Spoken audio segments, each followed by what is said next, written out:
Welcome.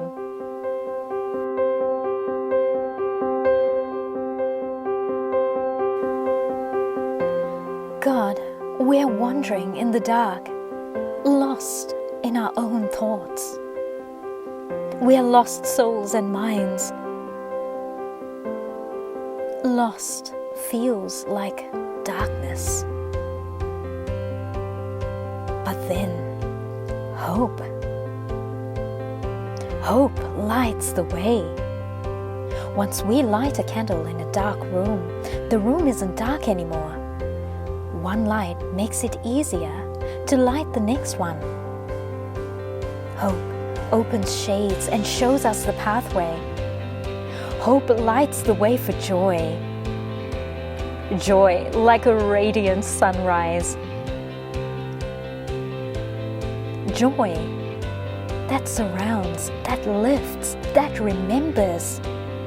Joy that clears out the pain, the grief, the stress.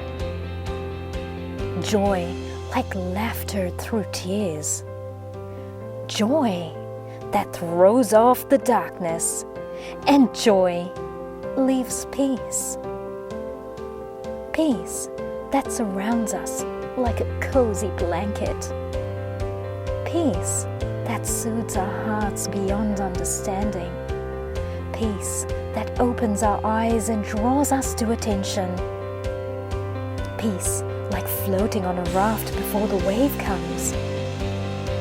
And that wave is love.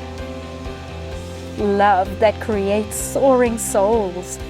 Love that invents, that inspires. Love that holds us tight and lets us go. Love exploding with color, emotion, and life. And now, love is here. Love has arrived. Everyone, love has arrived. Emmanuel. God is here. The fifth Advent candle is white and represents light and purity. It is often called Christ candle as it represents Christ coming into the world. It is placed in the middle as a reminder of the preeminent place of Christ. For God so loved the world that he gave his one and only Son, that whoever believes in him shall not perish but have eternal life. For God did not send his Son into the world to condemn the world, but to save the world through him. Jesus Christ is the true reason for hope, peace, joy, and love in this season and forever. As we light the Christ candle, celebrating the end of Advent and the arrival of Christ and Christmas, let us remember how our Saviour came once as a lowly baby, that the world through him might be saved, and he will return one day in glory. Jesus spoke and said, I am the light of the world. Whoever follows me will never walk in darkness, but will have the light of life.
With kings, we show reverence, humility, honour. But I had no intention of doing that with this child. We weren't looking for a Messiah, just seeking to satisfy our curiosity, you understand. Let's see if A plus B can equal C. So this curiosity led me and my companions to the one they claimed to be a king. I must tell you, I'm not moved by emotion. Sceptical for the most part. My colleagues say cynical. Maybe they are right. I deal in logic, maps, stars, books, history.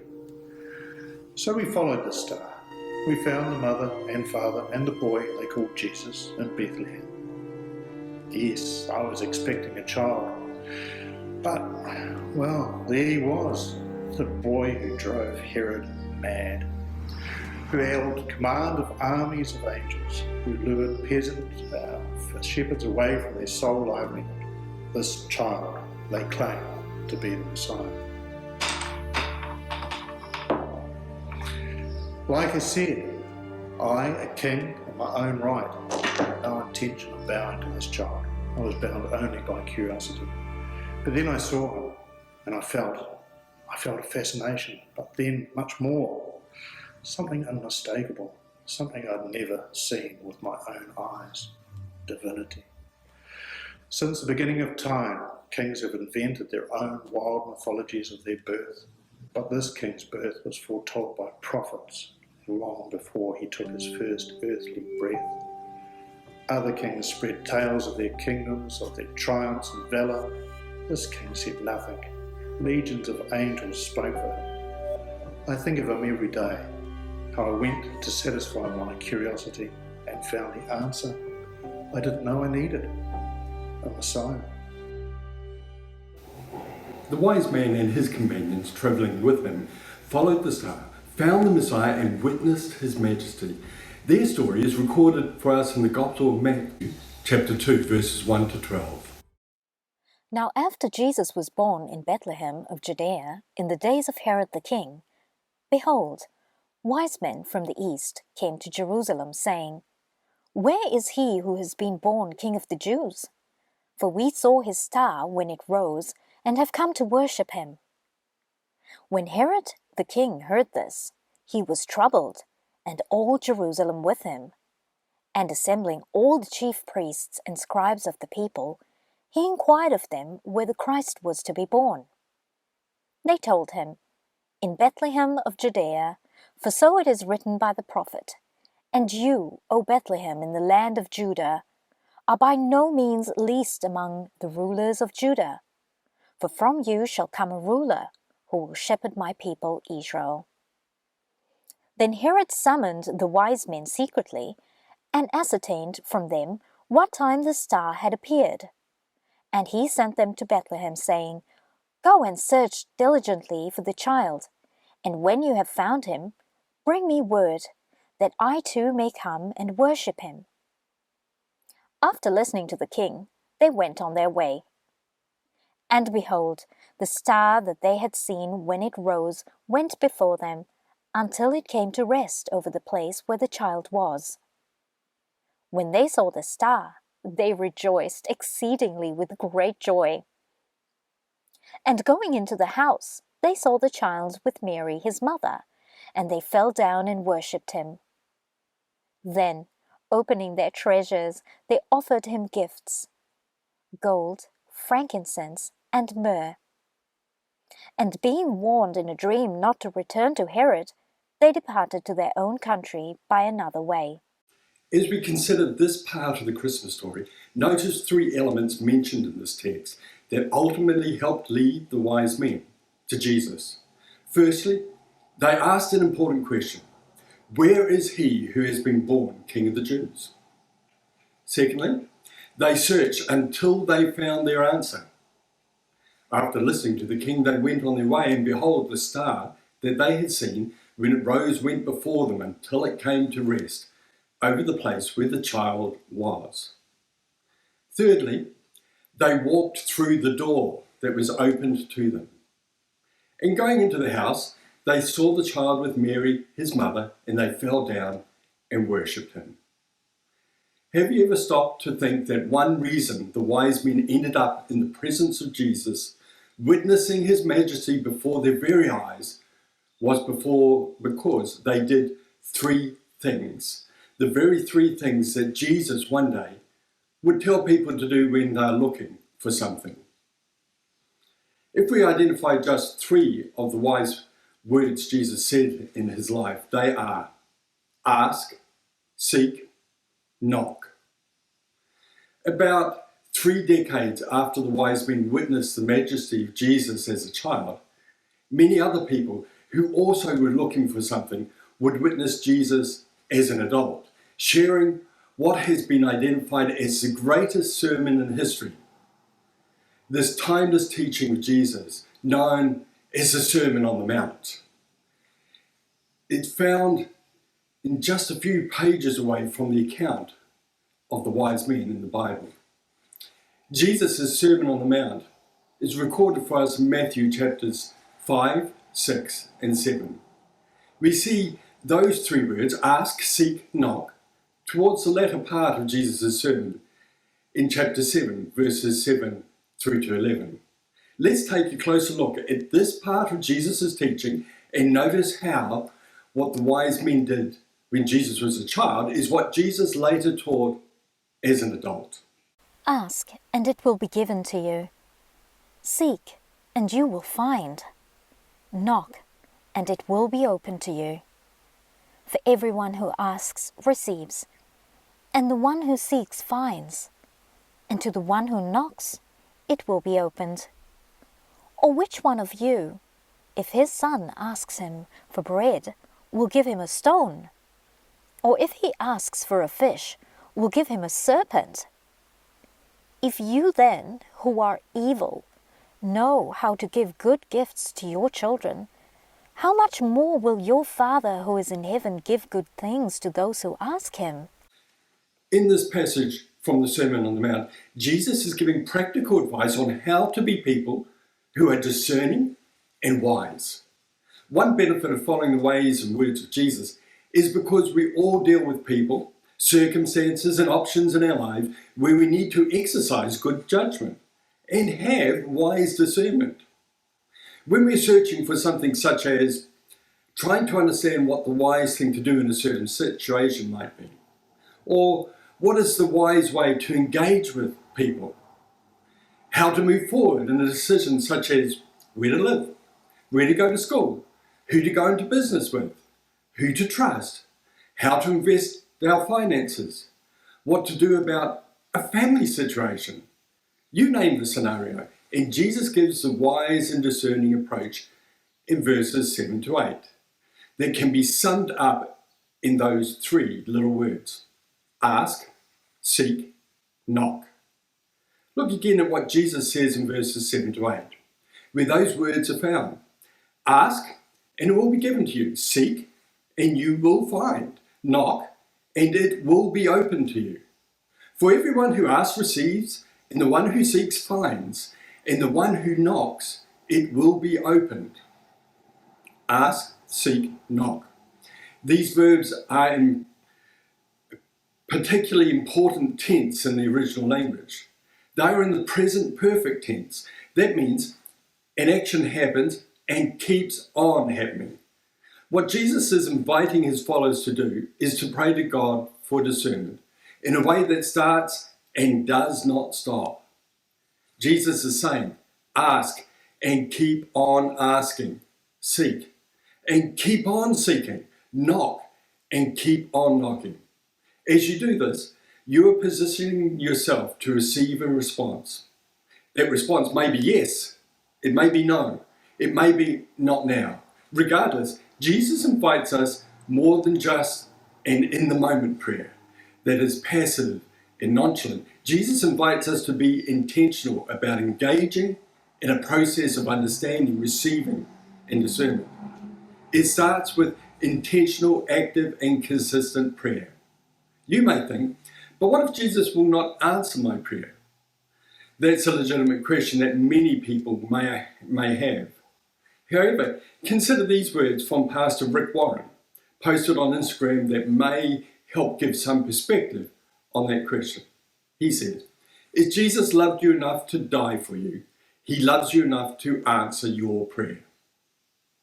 When I am seeking discernment in my life, I take Jesus at his words here in his sermon.